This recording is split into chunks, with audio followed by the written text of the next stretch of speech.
You're right. I don't remember everything that happened at that time, but I do know that that movie did play in many theaters.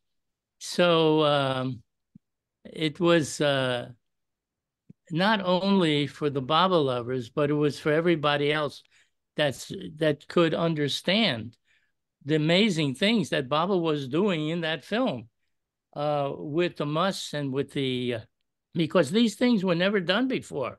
Nobody ever knew about must.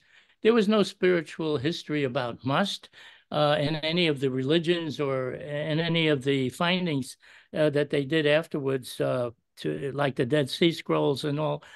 But Baba spent a lot of time contacting these people. These were unique people. They were in a higher state of consciousness. They weren't even that connected to the gross world, even though they were in a gross body. And that was their connection, of course. But at the same time, Baba was pushing them forward because they were also stuck at the levels that they were at. And some of these levels were really fantastic. They had many powers. They were the place, the surroundings, and everything was so beautiful because they were in the subtle and mental realms, which we don't even experience any of that, but they did. And Baba wanted to help them because they too needed to be pushed forward to realize God. The goal is to realize God, not to be stuck in the imaginary realms that were so beautiful in the spiritual path. So anyhow, uh, Baba used them also. He said that he used them. And when you see the film, you know, he's explaining all that because you're seeing these musts, and at the same time, you're seeing Baba communicating with them. And Baba was communicating in silence. He was just using hand signs and hand gestures. And some of them were just using hand gestures and signs just back to Baba, too. And you can see this. So, so this is the first time that anyone even knew about such persons.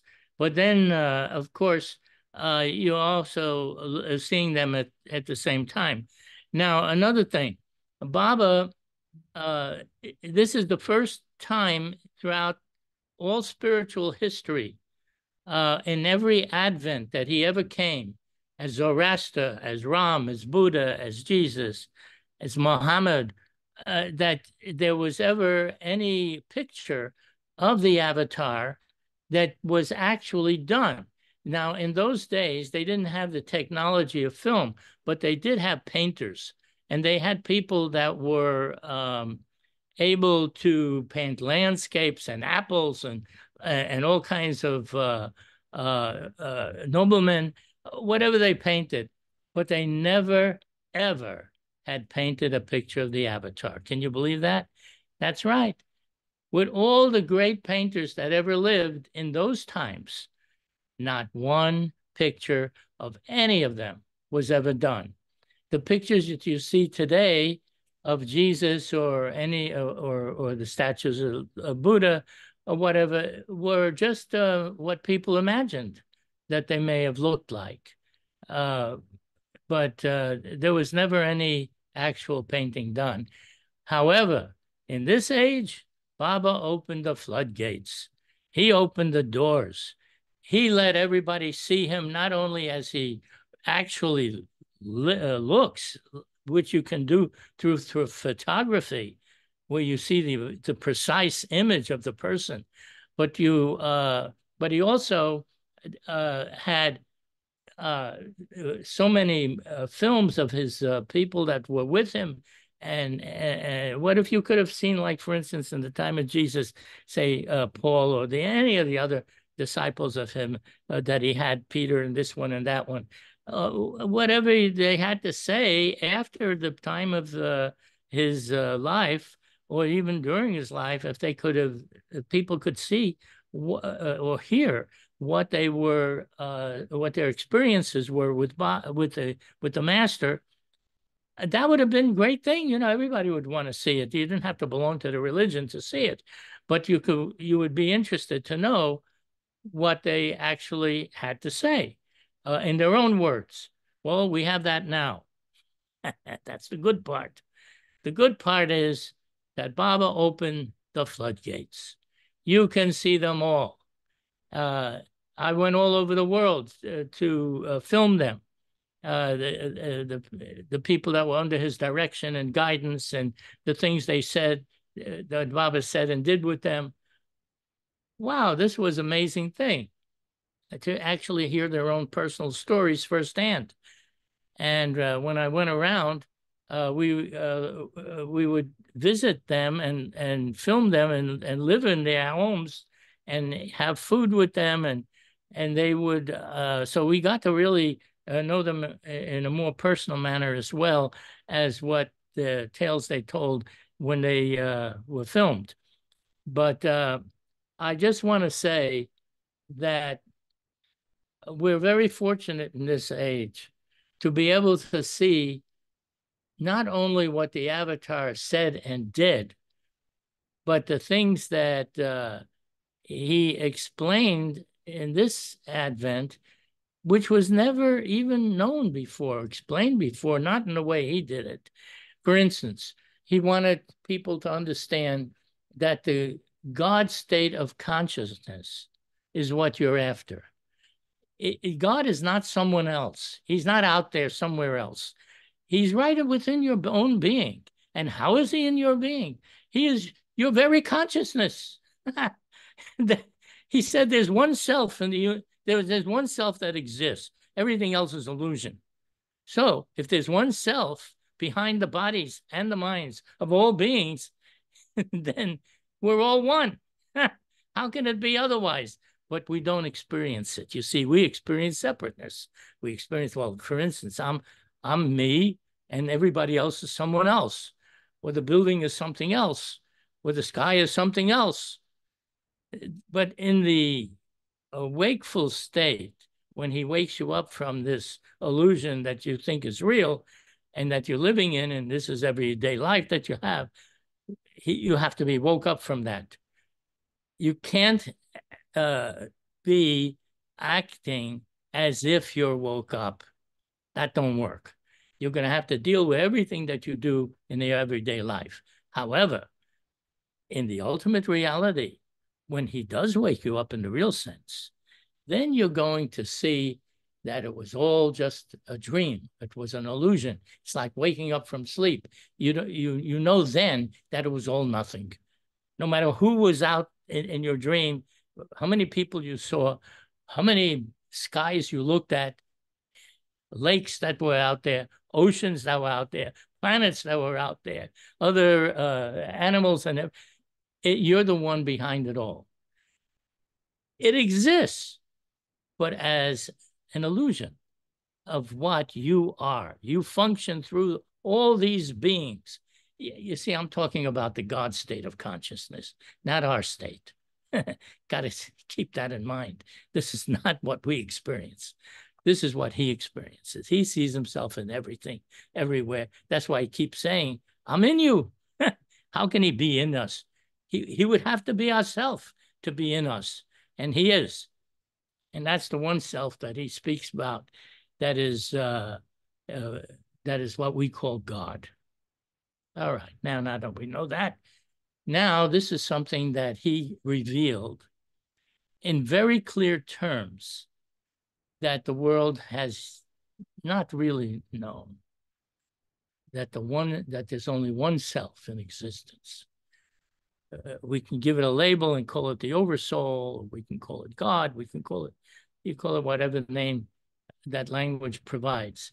But the fact of the matter is, we have to realize that. We have to experience it, not just talk about it. Talking about it, well, it's all right. It's better than not knowing. But at the same time, it's the experience that counts. And he's come to do that. You see, that's his job as the awakener. He has to wake you up. He said, I'm not here to teach, but to awaken. So we come to him for that. And he is capable of doing it, because in the state of consciousness that he has, he's omniscient, all-knowing. All-knowing means that He knows everything. There's nothing to be added or subtracted to the all-knowing state. All powerful. You know everything, you can do anything. He's all powerful. He has the infinite energies of the cosmos at his command. We don't have that. I'm sure you realize that you don't have it. So anyhow, we don't have that. So, but he has that, and that's what he needs. That's the equipment that he's got in order to enlighten anyone else. And his job, you might say, he has this work that he does when he's here, and even when he's not here in the physical form, to enlighten you. People that connect themselves to him he begins to rub off on you. He begins to rub off on you until the time comes that there's nothing left to rub, and you get enlightened, and you experience what he does. Because when Baba said he came to our level in order to bring us up to his level, you're going to get some level, boy, let me tell you. And if that's what you want, if you want to experience what he does, then he's here for that. And you connect yourself to him. You know, make him your friend. He's your friend. He's more than your friend. He's your own self. But at the same time, he becomes a friend when you see him objectively as someone else instead of within your own being. But you got to start somewhere. You start by seeing him as someone else. No harm in that. And that's going to be the good part. So I say that I'm going to read you my poem now. It's called My Secret Wish. And the reason I'm reading this, what I said earlier, is that the prayers that were being offered and the songs to Baba is also going to the one who can answer it. You can't ask somebody who doesn't have the ability to answer your question or your desire. You have to go to someone who can. And that's why people pray. They ask God to do what they can't do themselves. It's an ancient story. It's been going on forever like that. Anyhow, here's my poem. It's called My Secret Wish. You didn't know I had a secret wish. Now you're going to know. Make a wish with your heart.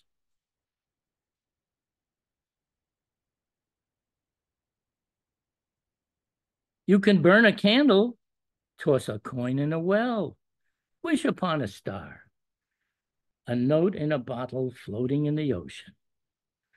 So many wishes every day, made in so many ways. They all arrive at the same destination. Your loving heart beats in every chest. So everything comes to you. Every prayer must be answered. No one is left out. Love counts in the land of wishes. It's the magic ingredient that makes it's the magic ingredient that reaches your ears, that makes dreams come true. Few remember this secret, however many times it is told. So easy to forget what makes wishes come true. Once I made a wish. This wish included everything. It arrived at your doorstep where all wishes go. It came to you from my heart. No words were spoken. You told me what you wanted me to know. Somewhere, someday, somehow, I will give you what you want. This is not unusual for you. Make a wish, something impossible. See what happens when you add the magic ingredient. But who is there to ask you what you want? What is your wish? Who will answer it? Your wish for me comes to me. I am the one to answer your wish.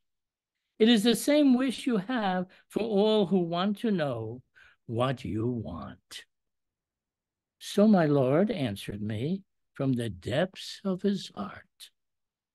I want each one of you to make me yours, as you already are eternally mine. Love you always, Irwin Luck. Now you know my wish. And it is the ancient, eternal wish of all lovers of God. It's not even any different. See, I don't know anything. I've told people this before, except what Mayor Baba explained. So it sounds like I know something because I'm repeating what he said, but in my own words. So it sounds like I know something. But the truth of the matter is that he's the one with the knowledge. And I'm the one that can repeat whatever he tells me. And it was good for me because I got to understand things with my intellect that I never would have known before. And it really helps a lot to know what the goal of life is, that there's a purpose in your living here that's more than just the everyday duties that you attend to with whether it be with family, with job, or whatever your livelihoods may turn out to be, or just the fact that you're even existing on this planet. It's all part of it. You need to have a reason for being. That is a purpose that you can understand. And when you have that purpose, then you feel like living. Without that purpose, I don't know, a person can do things and follow different causes, and which will always be a new cause for something that has to be made right from whatever we sense is wrong. But the truth of the matter is, it goes far beyond that. It goes beyond the reason that you're born, the reason that you're alive. And when you have that reason, then you feel like living. And if the reason brings you closer to someone who is all-knowing and is and can never set you astray, then you want to make a friend out of that. you don't you don't want to just let it go and slide by. So I'm talking to a lot of Baba lovers who have already done that. They're trying to make a friend out of the boss. And he's very friendly, actually. When I met him, he was the most friendly person you can find. And he was very loving, and he liked people. Boy, did he like people. Wherever he could find crowds, when he was visiting, just to give you an example, when he was visiting China, or when he was in New York, or whatever, he liked to mingle with the crowds. And what he would do, even if they didn't know who he was, because how would they know that? But they would turn around, they'd look at this man, they'd say, there's something about him. And even if it was just passerbys. And then, of course, there were others that came to him specifically to meet him and to get under his umbrella. So the Baba was very friendly, very, very friendly. And this is the type of person you want to make a friend of. The one who runs the universe, you see. It's always good to know the guy that's in charge of everything. When people get all upset over the politics and this one likes this guy, this Trump or Putin or you name him, or Biden, or who we see nowadays, Baba wasn't concerned with that. He was concerned with enlightening the world. That was his job. And he didn't care if you were the worst scoundrel or you were the best of people and serving everybody. He had to wash out all those binding impressions that you have within you that is preventing you from seeing your own true self as infinite and as God himself. Now try that one out. try seeing yourself as God himself. Well, that was his job. And who's going to do this? You better be an avatar if you want to try to do that. You're talking about 8 billion people living in the world, and you're going to enlighten them. You'll be lucky if you can enlighten yourself, much less somebody else yet. But he has the ability for that and was given the equipment, as I mentioned earlier, to achieve that. And so we come to him as and he likes to be in the human form, and he would tell you that I'm not this body that you see. I am everywhere and everything, which you don't see. He's telling us that anyhow. And then with a person like that, even if you just think it, know it, well, it sounds good. Sounds like this is the best I've heard so far. So I'm going to go follow him. It's the best guy to follow. Now, if anyone has any questions, this is a very informal chat. So you can ask whatever you like. You know, don't all rush at once, but just the same. If you have a question, go ahead and ask. Well, I have a question, Irwin. And I'm sure well, anyway, the question is this. When you first met Meher Baba, what was it like? What did he look like? What did he say? Okay, that's I've been asked that question.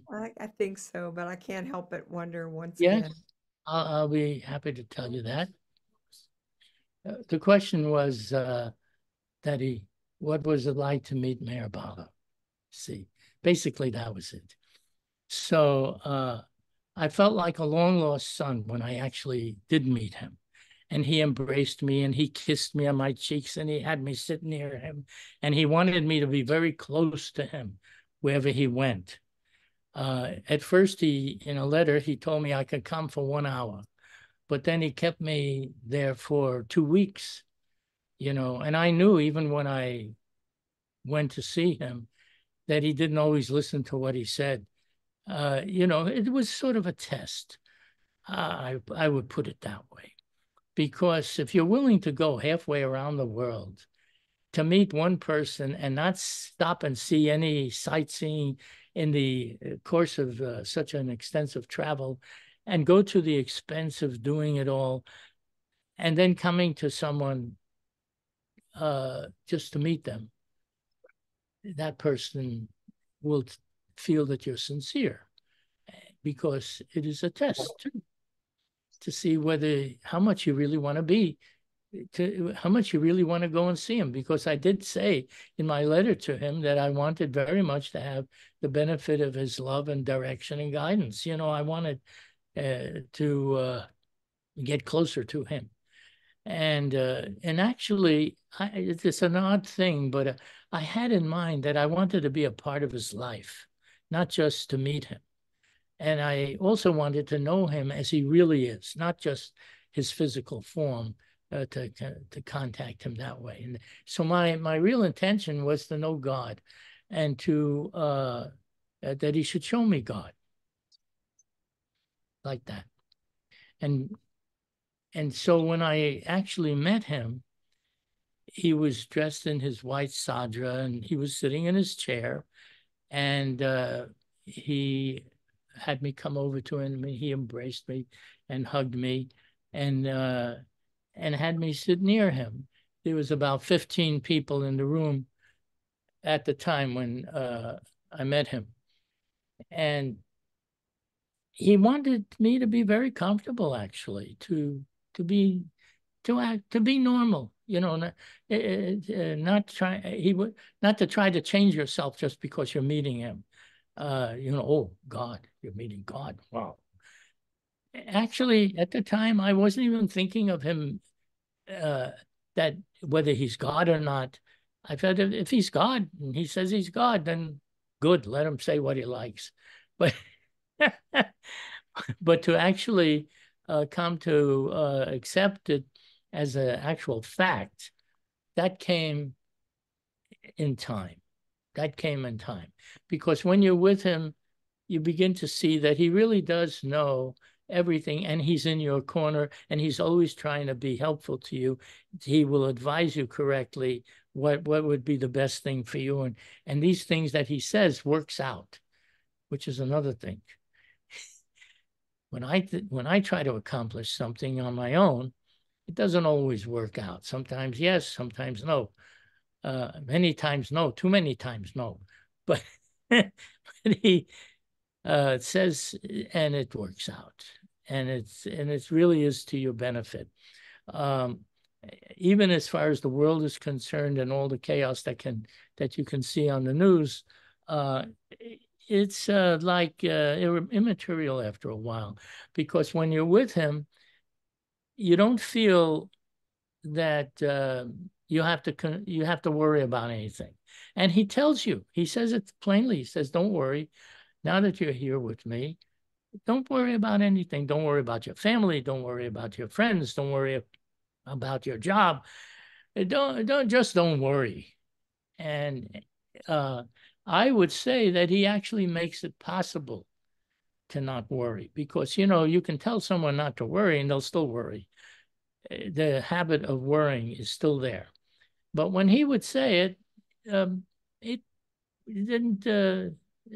You didn't worry like that anymore. You felt that he knew everything, and you were confident that your worries were not necessary. So they would just drop off. That's all. Worries weren't happening around him.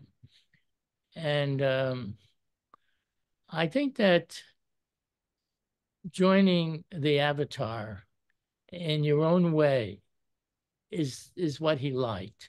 Each person has their own mind, their own way of doing, their own likes and dislikes, and their own what they care about. And he was knowing your thoughts and feelings.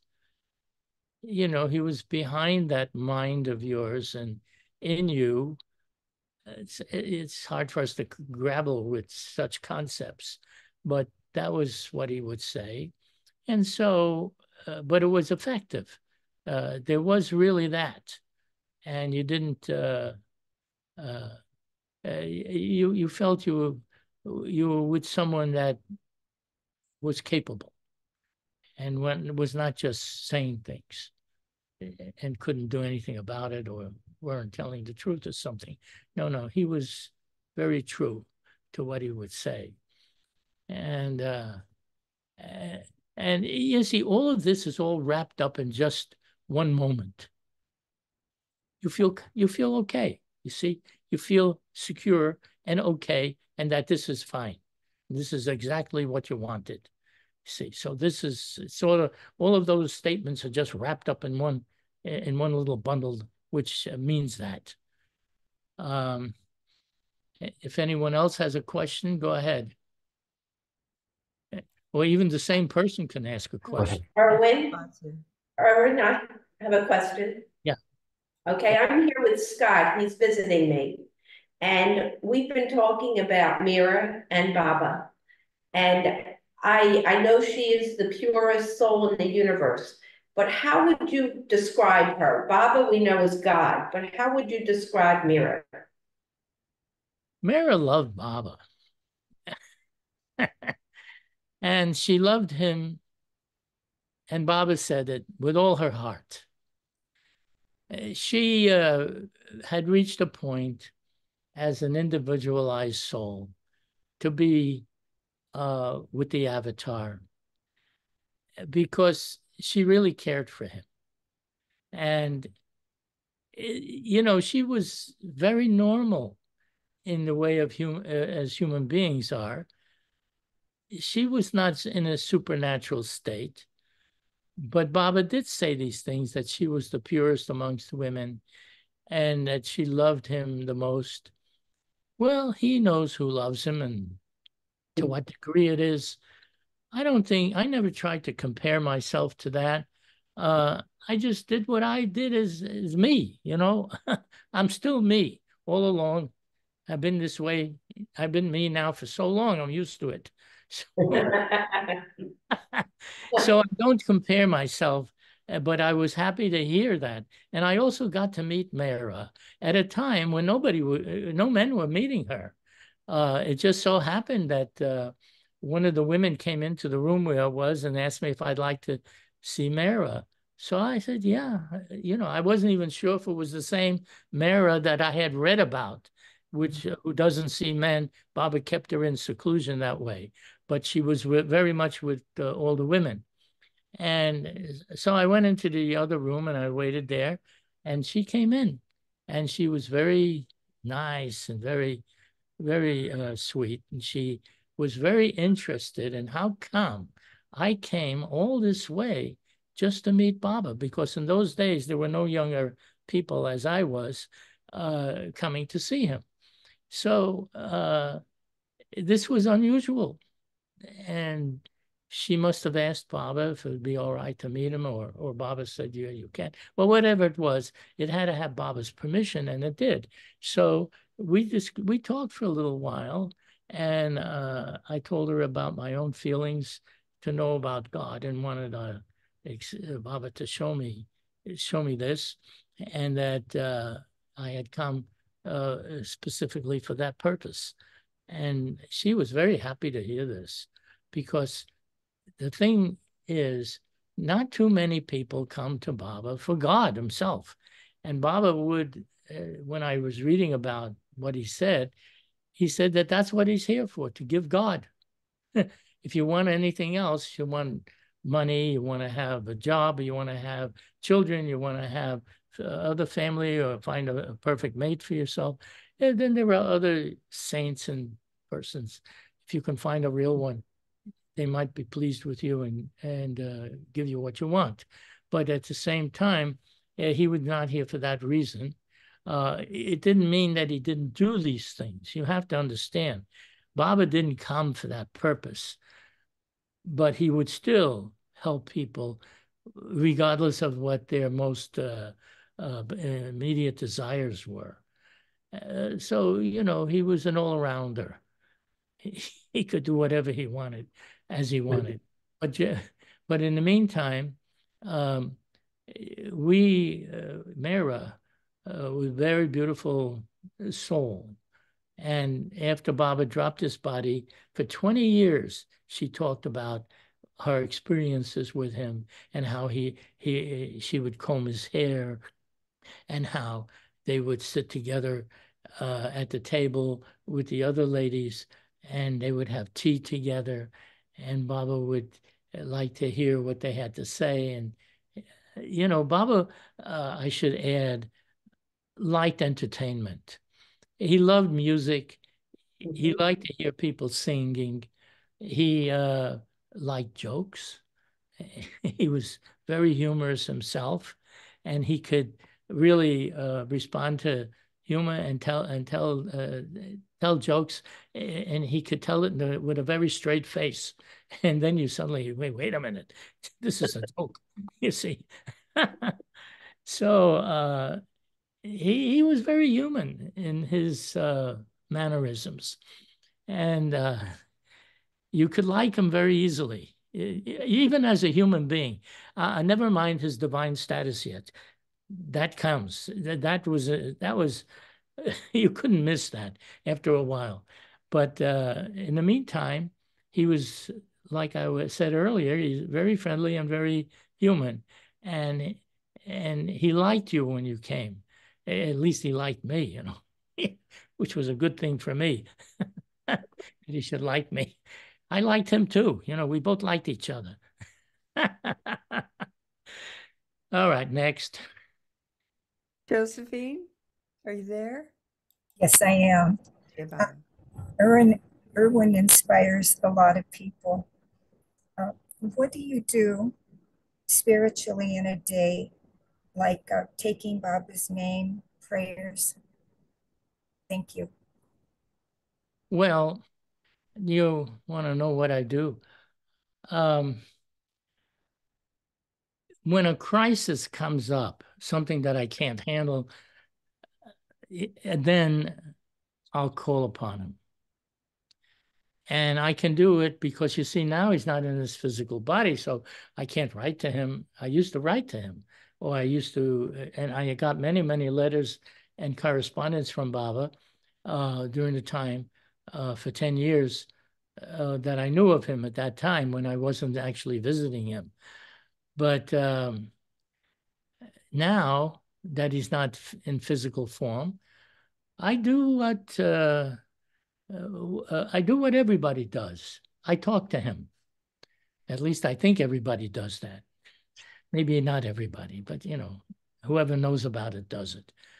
And I talk to him and I tell him what the thing is. And sometimes I even write it down on a letter, on a paper. I write down what the circumstance and situation is, and I put it by his picture.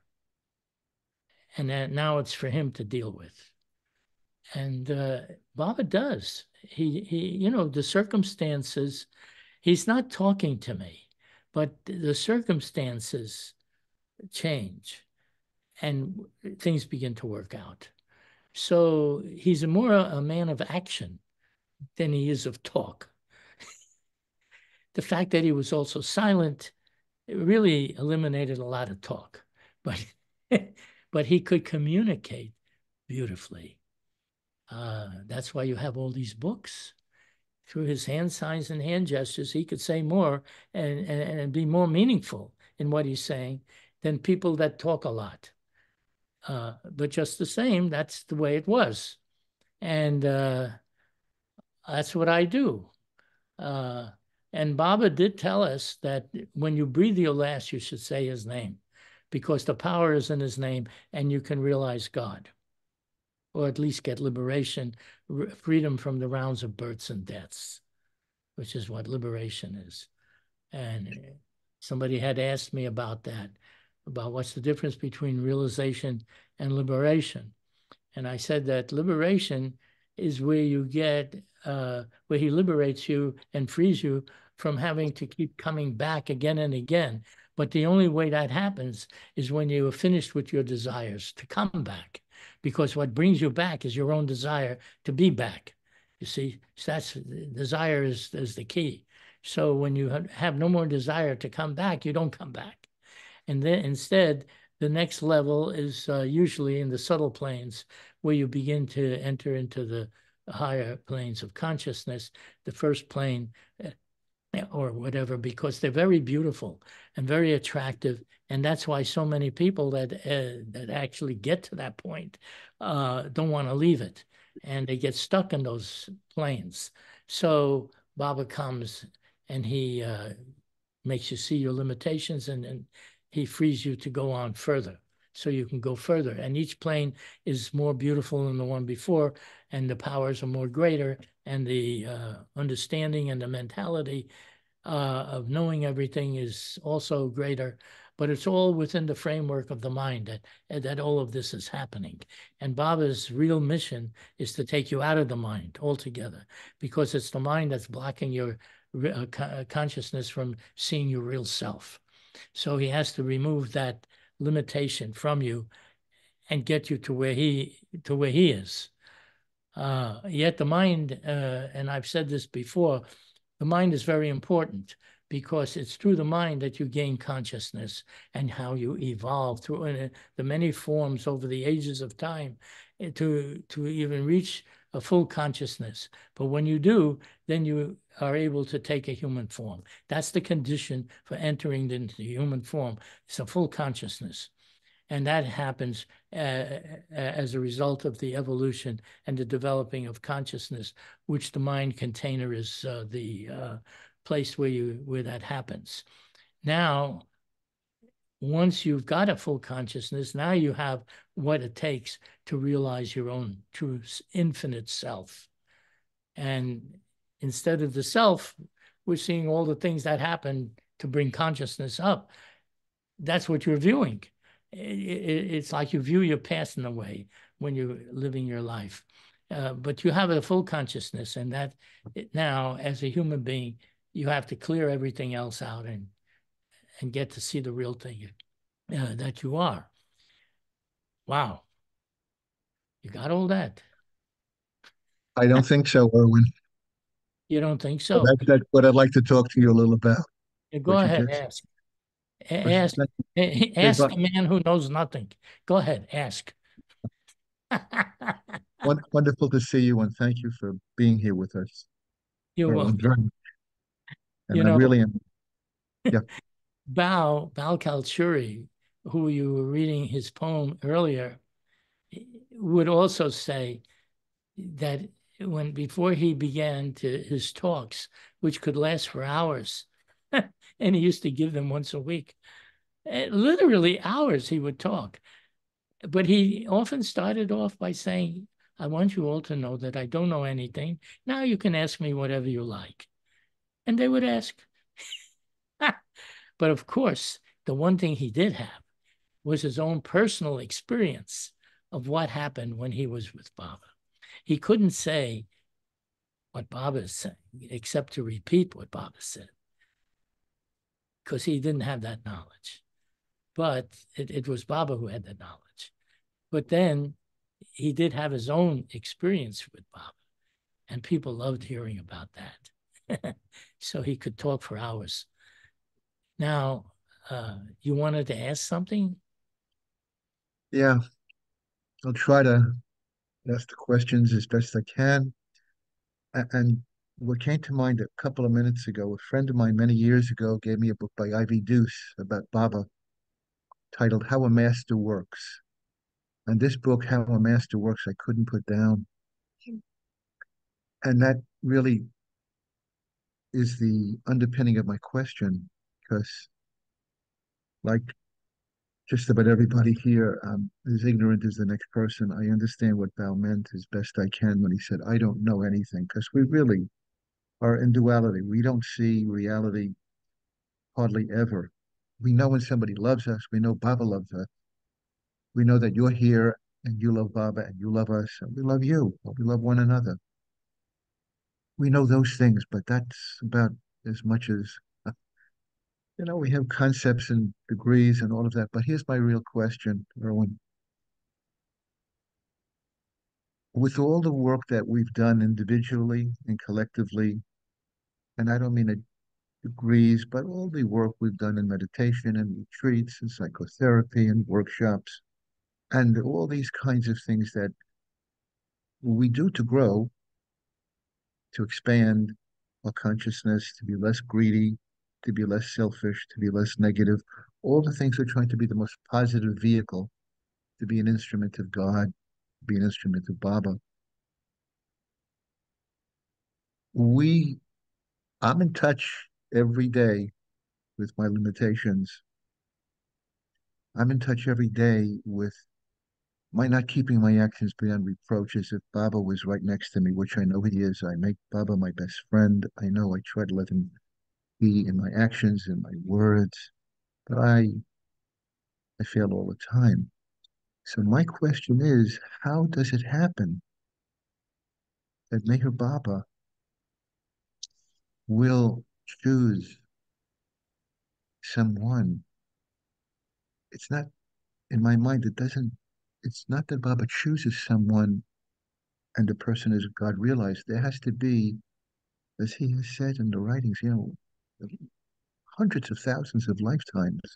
It's a very slow process. But in the here and now, I try through my words and my actions to do that which is pleasing to Baba, to do that which is pleasing to God. As St. Teresa of Avila said, as Moses said, as Jesus said, as Baba said, do that which is pleasing to God.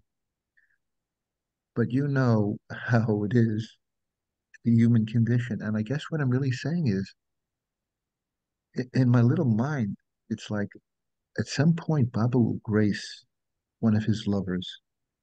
But between here, right now, where we all are, very grateful to be together at this Baba meeting and all the Baba meetings we come to, go to, are at. How does a master work? How does Baba work? How does he really work? And what is there anything we can really do other than try to keep our actions beyond reproach and try to speak with the love that we are and try to do actions with the love that we are? I think you kind of grasp what I'm saying. In other words, this I whole, already understand what you're saying. you know, And boy, do you have a lot to say. You, your mind is working overtime.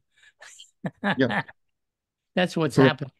Yeah, And, you know, these are the concerns that many people, when they come to Baba, they bring with them all the thoughts and feelings that they had from before. And so naturally, these are the endless questions that a person has, because the truth is you're not getting the experience of the bliss or the uh, knowledge and abilities that come with the higher levels. And because of that, your mind keeps working on the everyday things that is not happening and which you would like to see happening. Maybe you'd like to see Baba appear to you. Maybe you would like to see or feel his infinite presence, or all of the things that you hear about. But remember one thing, you're hearing about it. This is not what your experience is, and you well know that. Now, what are you going to do about it? There isn't anything. What are you going to do about it? I don't know what you're going to do about it, because there is nothing to do about it. It becomes now his job. You don't want to take his job away from him. He's the avatar. Let him do his own work and work on you the way he wants. The only thing that you could do, and let me tell you, any advice I give you isn't going to mean a thing to you, but I'm going to give it to you anyhow. The only thing you can do is to continue to take his name. And when you take his name, it isn't just saying Mayor Baba, Mayor Baba. No, you're calling Baba.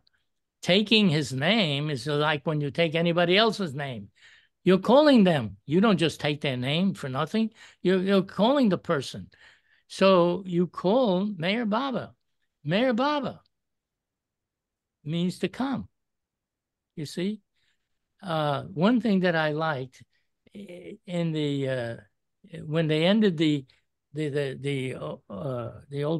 New Testament of Jesus, the last words that I read that was said in the whole thing, "Come, dear Lord, come," and that's what it means to take Mayor Baba's name. You're calling him. Now, when someone calls, there's someone to hear. And he is the one that hears everything. So you can be aware that he is hearing you. And you keep calling and calling, just like a father. If you call the father and the son is in some distress, father's going to come. He won't leave his son alone. He will come. He will come in his own way, in his own time. Baba, that's Baba for you. So what can you do? That's all I know to do. And how do I know that? Because that's what I do. I do the same thing. I'm no different. You got to do what you can do. And that's what you can do. And then you don't have to think about every little detail of how good you are and how bad you are, and whether you did the right thing. And oh boy, you can go nuts with that one. You can just drive yourself into the ground. You see, Baba didn't come just to tell us how to behave. He wanted you to behave just in such a way that you wouldn't hurt or harm anyone else. All the behaviors of the 10 Commandments and everything else that you'll ever read from any master, if they're going to talk about behavior, they'll tell you to be nice, to be a good person, not to hurt or harm anybody. That's it, basically. That's the whole behavior.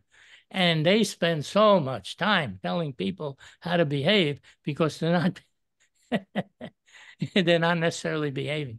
So, But that's not the purpose of their existence as a master. A master wants to show you the real thing. And that's all that he's concerned about.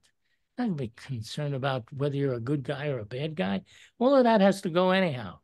So just call him. 2 words. I think that's all you need to know. Those 2 words. Call him. And by saying his name, you say, Mayor Baba, Mayor Baba, you calling him. Just like you would call your father or anybody that you love. You call them by their name. And they come. Or you go to them, one or the other. No one lives long anyhow. We're all living in perishable bodies, weeping and wailing over somebody that dies or something. The body dies. The occupant is still around. He has to take another body if he wants to come back again. Start with a new one, a fresh one. But when you finish with all your desires, then you have no desire to come back. And then you get what's called liberation. You get liberated from the rounds of births and deaths. One last question. Thank you really very much. Irwin, could you talk about how you or how us work with trying to become less and less desirous? We have desires. It's our habit. It's the way we were raised almost. Yeah. Not all. How do you work with trying to become less desire? Well, Like, that's not hard. When your desire, whatever it may be, loses its importance, then you don't have the desire. Then you're desireless. I've used the example of a baby with a rattle. The baby loves his rattle. Give him the rattle, he wants to hear it. He wants to shake it. He just loves it. If you try to take it away from him, he'll cry and he'll want it back. But there comes a time where he doesn't care about the rattle anymore. He's growing up and now he wants other things. So he has no more desire for it. He's lost all his desire. He's desireless when it comes to that rattle. And every desire is basically the same thing. When it loses importance, when you no longer think that you need it or you want it, you're desireless. There's no strain. Nobody is there to force you to repress yourself and say, I don't want thing because I heard spiritually that it's no good for me. No. That doesn't work that way. It's got to be for real. Desireless means you don't want it anymore. And then you're desireless. And when you hear about what Baba is saying, how you have yet to experience this bliss, which is the source of all happinesses. It's the bottomless pit of happiness. It has no bottom to it. You can't even imagine such a thing. Then you begin to think, hey, you know something? I'd like to try that. I think I want to try that one out. And then you lose your desires. Baba says, because I'm thinking as you're talking, which I really want to not, but I am listening as best I can. Baba says, renounce yourself. He's saying renounce your ego self. No, this is not something, but he didn't say this is something you can do.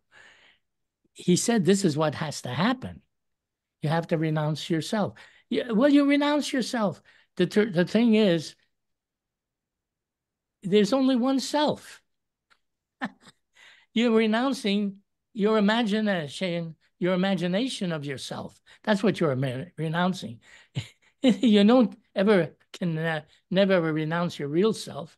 You're renouncing the imagination of what you think you are. All of that has to go in order to get to the reality. You get it? I appreciate everything you've said. I'm going to just... All right. Well, you don't have to struggle with this. this is something that he will help you with to eliminate every kind of imagination you think you are. And when all the imagination goes, then what's left is what you really are. It's not a complicated thing. And you don't have to fight with yourself over it either. The more you fight, the more that you cause yourself to think about what you think you are. Right. Thank you. You know, in my life, I have to tell you, in my life, I've come to understand a number of things. He's been very gracious to me in giving me the understanding that I can understand in my intellect. And it has really comforted me tremendously to know these things, that so I don't have to fight every inch of the way to try and be able to do everything he's saying that would have to be done. What he's saying that has to be done is what happens at the end, not in the beginning. And and he has to do it. Always say to him, please help me do whatever you want. And then let it go. What, do you think he didn't hear that?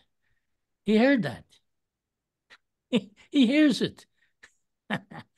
When people try to imagine that they still have to do the struggle, even after they ask him to help them, it's like they didn't, I don't believe he heard this. He hears, his hearing is good. Thank you. Hearing, good ears. He can hear everything because it's in the mental world, and all minds are within his universal mind. So he can't help but hear it. All prayers go to the same one. When Baba said, where do you think these people pray and where do you think it goes? Who do you think is going to answer it? He has to do that because he's in the God state, which is the state that he's in everybody. So he hears everything. We can't, you see, this is the thing which is hard for us to understand because we can't do that. We can't hear everything. We're lucky we hear something. All right, that's all for that. Thank you.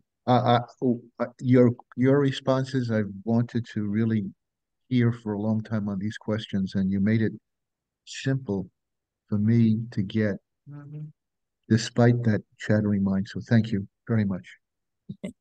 You're welcome. Thank you, Baba. We have these. Baba. These, go ahead. What? There's someone named VEEZ. V's? Are you there? Jai Baba and Merry Christmas from Finland. This is Vijay, Irwin. Hi. VJ. Yeah. Hey, VJ. VJ Yeah. is a pal of mine. He was standing behind the couch when I came, Baba's couch. Baba would sit on the couch, and he was one of the kids behind it. At that time, he was a kid. Now look at him. He would never know it, but he was one of the kids. Yeah. So nice to hear you. I am listening to you since 1960, since you were a youngster. Well, and so every time it is such a great pleasure. Means it's I really get elated when I see you because it reminds me Meher Baba every time. Yeah. well, that's good. We give I give these talks. It's really all about Baba all the time. So you have to be reminded of Baba because you won't hear anything else. Yeah. So nice. Thank you. I'm in Finland right now, and it's Finland, 50 kilometers away from Helsinki. Went to see his daughter. Oh. Yeah. To see my daughter is here. And she is telling me you went to see the daughter. Yeah. You all right? Yeah. All right. Baba's blessing. Yeah. She's a Baba lover too. Oh yeah, she's a Baba lover too. She's taking her dinner right now. Sun sets early here, 4 o'clock. So yeah. People become Baba lovers. You know, that was the thing about Baba. It was all about love. If you have love, then you could become a lover. Everybody, that's the universal language is love. All the good Yeah, guys and bad guys, they all know that they love somebody. yeah, So Baba goes to the root of yeah, what your heart and what you really respond to. And yeah, love is more powerful than the intellect and the mind. right, right. You can explain things till they say till hell freezes over. I don't know if Yeah, that's possible, but anyhow, yeah, but yeah, love is yeah, you can't deny love. yeah, Everybody everybody wants love, even if you feel you don't have it, you want it yeah. No, I want to, because it sounds good. yeah, yeah. I want to love him more and more. That is the only desire. Well, And nothing's yeah, stopping you. nothing is stopping. Yeah, you can love him all you want. But Yeah. I think friendship comes first because once you have a connection of friendship, then it's Yeah, easy to begin to develop the feelings of love also. Uh, yeah, you like your friends, you start up by liking them, and then maybe as time goes by, you develop much more of a connection of love. yeah. Thank you, thank you. Jai Baba, Irwin. Here, Bob. Yeah, yeah. Here, Bye bye. Bob. And Mayher has her hand up. Go ahead, Mayher. Jai Baba. Yeah, I wanted to really ask Ivan about this picture which is behind him. Is Oh, there anything about this aspect about this one? Because I've never seen this one as a Baba lover. Well, this picture is done by Anything about this? Susan White.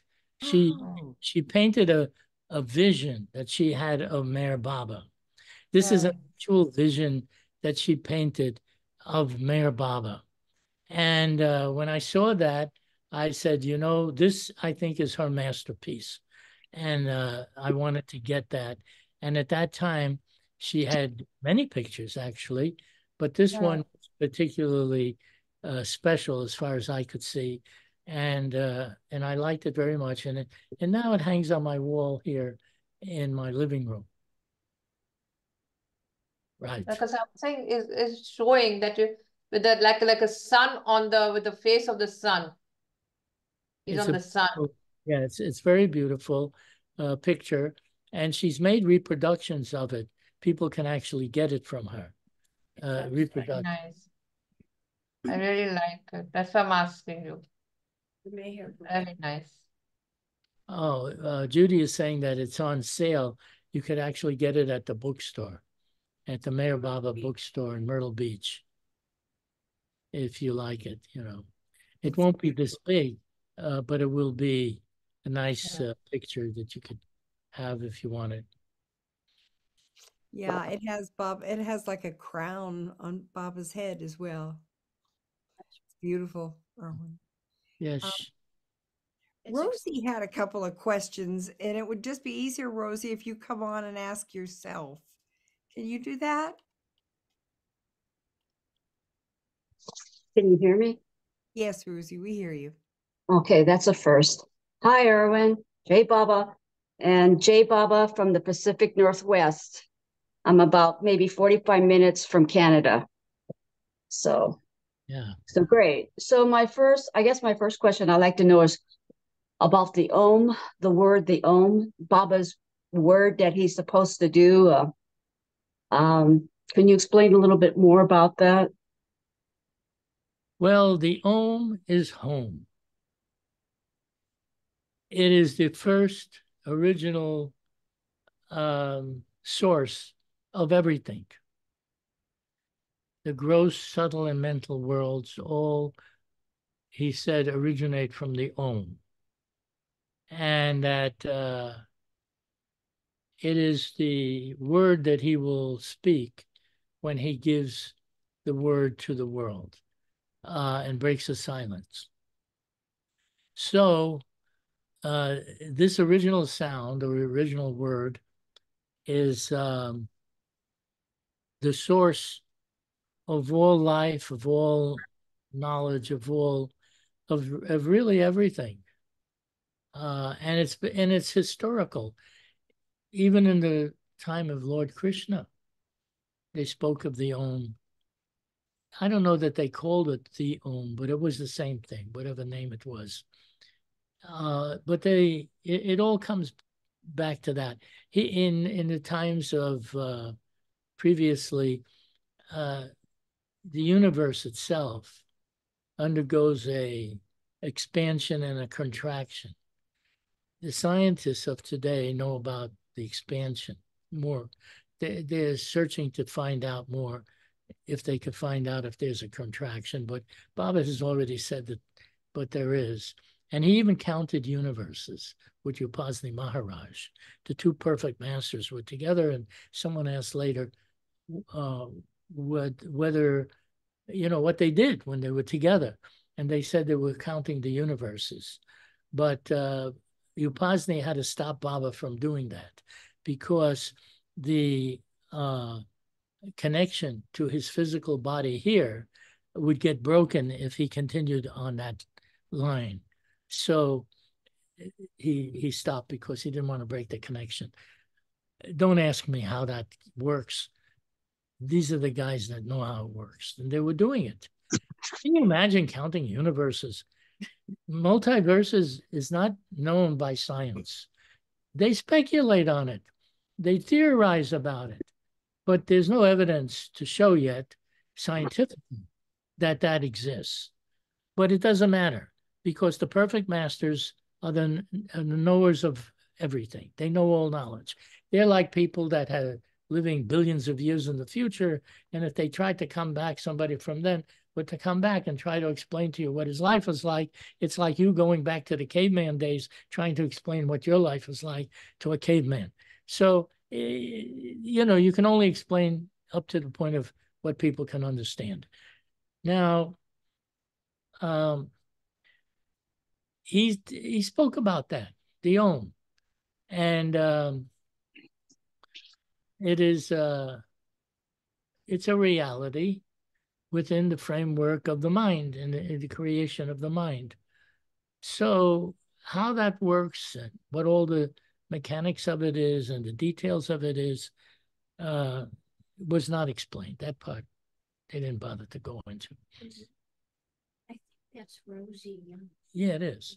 Yeah, Judy is saying hi because she thinks it's Rosie Young, and I'm saying that's what I think too. So this is Rosie, and by the way, she has many questions. I can tell you that she's always writing to me her questions, and then I have to think about that and answer her. So your latest letter, by the way, Rosie, I did answer it, so you have it. You should have it by now.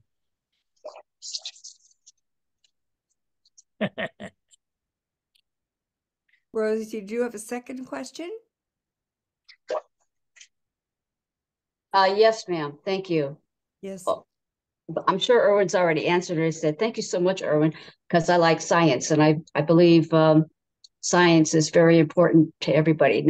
It's not everybody's favorite, but anyway, the second question, if I can remember, was we came from instinct, as you remember, the caveman, and then we went to reason. And now are we working towards intuition? And this is why all the chaos in the world is happening right now, is Baba slowly annihilating? I mean, how would you explain that? Thank you very much. And God bless you. I miss you, brother. My master, my mentor. Thank you. She's putting me on a pedestal. The trouble with pedestals is that you see where to throw the rock. No. Now, all right. you know, you're asking me this here about, you know, it's very nice that you have these questions. Why don't you sum it up in one sentence and just ask? Are we headed towards intuition now? We are in intuition. Yes, Baba said that there was a time that he raised life from instinct to reason. Now he says he's raising it from reason to intuition. Now, whether this is going to mean a chaos for the world or anything, whenever there's a change, there's always people that want to hang on to what was. It doesn't work because they're also getting the intuitive state, and that's very creative. Intuition puts you into a position where the things that you've learned through reason, you now intuitively can create all kinds of things about it. So it's a creative state. I don't know that it's meant to destroy the world or anything of the sort. I don't think that's going to happen. Just to say that just because there's a greater push in advancing consciousness, that it's going to be destructive. I think there will be people that want to hang on to what was, which they're more used to and feel comfortable with, maybe, but they're still going to be moving ahead because they can't help it. It's like the tide. It goes in one direction, and everything eventually gets swept along with it. So it is like that when the consciousness is advancing. You get swept along with it. If you resist it, you just causing more distress for yourself and maybe for some others. But if you don't resist it, then you go along with it and gain the benefits of it because it is very beneficial. So we'll see about that. When Baba spoke about 3/4 of the world being destroyed, a lot of people were upset hearing this, that this was due to happen. But then Baba clarified it and made a clarification. It was 3/4 of the world's ignorance that would be destroyed. Now, someone asked me, where did you read this? Where did you see this? I can't remember that. Maybe you can find it, but I do remember reading it. So I'm passing on to you what I read. Just like 3/4 of the world would be destroyed, you can read that too and pass that on. But the 3/4 of the world's ignorance, I can believe more because that is what keeps you from the experience of knowing the truth about yourself and about everything. You see, the ignorance has got to go. And with ignorance comes pain and suffering. We suffer a lot because we don't know what to do. See, ignorance. Anyhow, what else? That's it. I appreciate your answer through Baba. Baba's talking through you. So I appreciate that. And thank you for the panel for your patience. Thank you. Merry Christmas. I won't throw the rock. I won't throw the rock. Okay. I just want to let you know I won't throw the rock at you. Okay. Thank you. Yeah.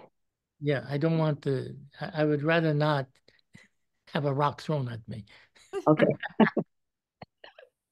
Thanks, Rosie. And Pam Rubenstein Rubenstein has a question. If you want to speak up, Pam, that'd be great. Hey, Irwin. Merry Christmas. And I had a question about Mary. Well, Mayhera, actually. Is Mayhera the same drop soul that was Mary and Sita and all the other consorts of the Avatar through the ages? Do you know? Well, my answer is that I don't think so. And the reason is that these are roles that people play in the Avatar's work and in his life.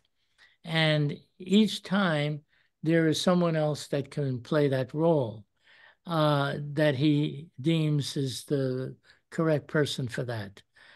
These people that have been with Baba or with the avatar in the past. According to what Mayor Baba explained, is that they all get God realization within about 200 years. Anytime within that period, they will become God realized as a result of their service to the avatar. So if they become God realized, they're not going to be holding the same role again, because they're all one. You see, the thing that we have to understand that God realization is not like it is what we experience, where everything is separate. There's no separation in it. All God realized persons share the same exact same experience of God. The infinite knowledge, the infinite power, the infinite bliss of the God state is exactly the same for whoever gets it, whoever consciously begins to experience that. So, but in the work of when he comes into the world, then he has a role to play, which is different than what anybody else's is. And he has people that are prepared to be his disciples and to carry out to help him in his work. So that's what happens.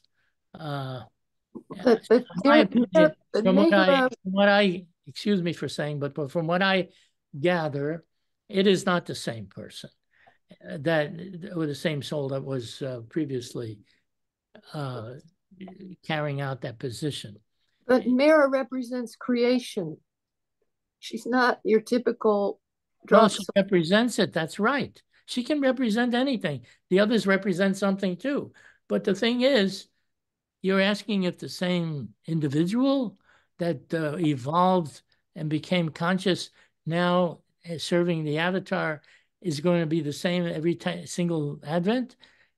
In my view, according to the fact that they get God realization within a certain span of time, then it can't be the same particular soul that evolved to be the servant of the avatar. Now, you can carry your own view about it if you like. I had heard that she was the same person. I had heard that she was the same drop soul. And if I were Mehra, I would ask Baba to bring me back again and again, because I wouldn't want the romance to end. Well, you can ask what you like.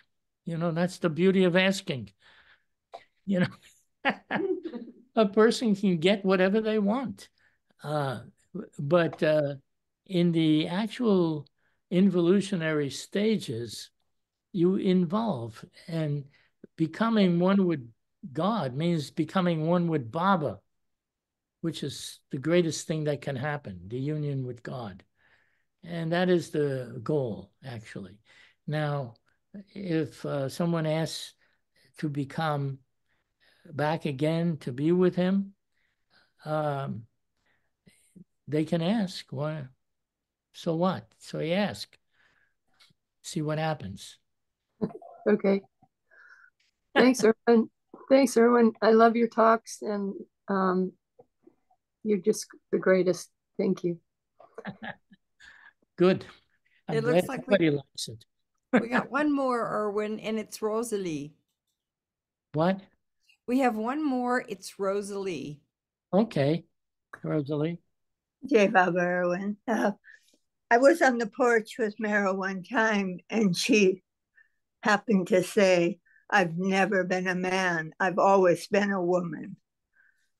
That, and then in the accident in Oklahoma, Meher Baba thanked him, said he was so proud of her. She shared one half of the suffering. So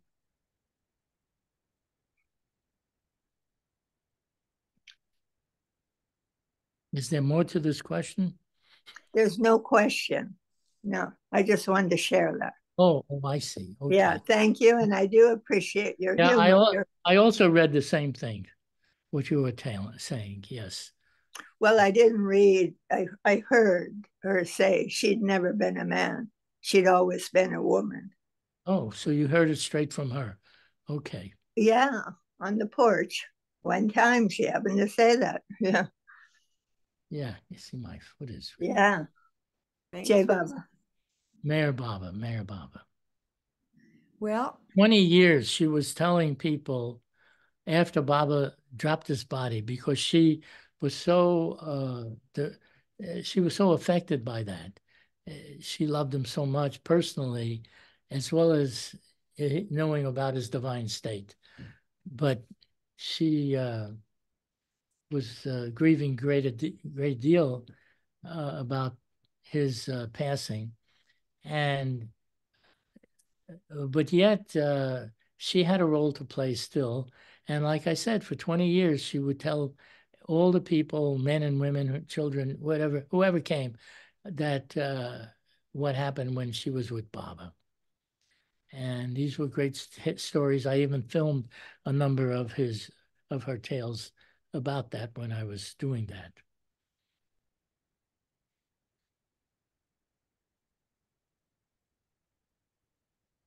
Is time up? I think we're getting close, but if there's any burning desire, please feel free. It's 10 to 12, Judy. Yeah, it's getting near lunch for you. All right, I'm still here. We're glad. We're going to be singing Christmas carols at 12. That's next. Well, whatever it is, as long as we're together, Right. we can talk to each other. I think it's really fantastic, this whole Zoom, to be able to talk back and forth like this without having to actually physically be in the same room is amazing. I wanted to thank you too, Irwin, for putting your poems out. I think you do that every month or even more frequently, and so many people just respond and feel those, and they'll bring them to Artie and say, "Oh, Irwin put this on. Listen to this." So it's just great, and we're grateful for all that you're doing in his love and service. Well, I'll tell you something that's about to come out. It'll probably be in a couple of months. And that's even if technically they can do it. There's an audio book, which you can get. It's a printed book. It's the latest edition of The Silent Master, Mayor Baba, which is the title. And anybody that wants it would have to contact me because I don't think you can get it except on my website. Anyhow, what I want to say about it is that this book that's being made now is what we call an audio book. As you turn each page, because it's a physical book, you turn each page and then you can hear me recite the page with the kind of understanding and feeling that these words, as I'm able to express it, is. Because I think that when people read something, they don't always comprehend everything because of the nature of how you read. But when you hear it read at the same time that you can read it yourself, which you can do, then it's more meaningful and the comprehension is better. So this book is going to be coming out soon. It's been taking me a long time to get a place that actually can technically do this. And it's called The Silent Master, Mayor Baba, which is available just even now in the written form only, not the audio book. The audio book will be later. They tell me in a couple of months they'll be able to make it. So when that happens, then I will notify everybody best I can, through my emails or whatever, other ways of doing it. All right, now you've heard about that. Yay. It's great. It's great, Irwin. Thank you. Well, do you think we might all have a moment of silence together?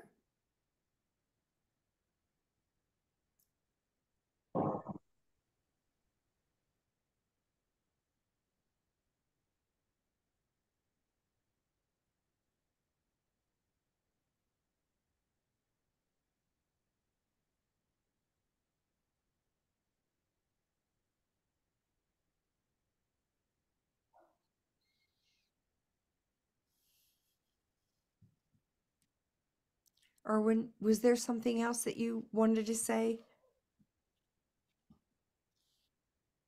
I don't really have much else at this time. I sometimes end my talks with a poem that Baba himself wrote. This poem deals with the enlightenment. It's a ghazal that he wrote. It's called a ghazal. And when he got God realization, he wrote what happened. And so at times I will read that so that we can really understand Baba better. To understand what Babajan did for him. And her doing this for him made it possible for him to do it for us. So this is the enlightenment. And I can read that. This is Baba's own words here, as it was written down.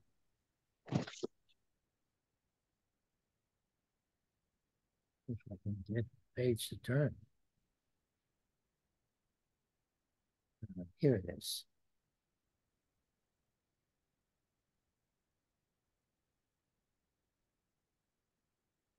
Dear friends and God lovers, I will close my book with a ghazal from the boy Merwan when Hazrat Babajan gave him the enlightenment, later known as Meher Baba. Merwanji, or Meher Baba, composed the following ghazal dedicated to Babajan. Oh, beloved master, I am eternally grateful to you. If I had 100,000 lives, I would sacrifice every one of them at your feet. You drown me in the eternal ocean of oneness and transform me into an ocean like yourself. In the twinkling of an eye, you made a lover into God, and God I have become. O Emperor of Masters, O Ocean of Mercy, O perfection personified Sadguru, if your merciful glance falls on anyone, a beggar turns into a king. Gods, goddesses, angels, celestial beings, and men are all awed by the brilliance of your divinity. O enlightened master of the three worlds, even if I were to transform my body into the sandals of your feet, it would be nothing in comparison with what you have done for Merwan.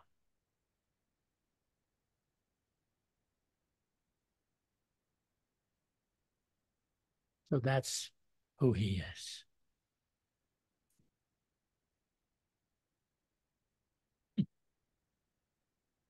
Hey, Baba. Thank you, Irwin. I know everyone is saying the same thing, to have a wonderful holiday, and thank you. Thank you for just letting us come into your living room and spend time with you, with the beloved. Thank you, Irwin. Meher Baba, you're welcome. Meher Baba. Jai Baba. Jay Baba. Thanks, everyone. Hey, Baba, looking forward to your audio book. I put that in the chat. That's a fantastic idea. Thank you, Irwin.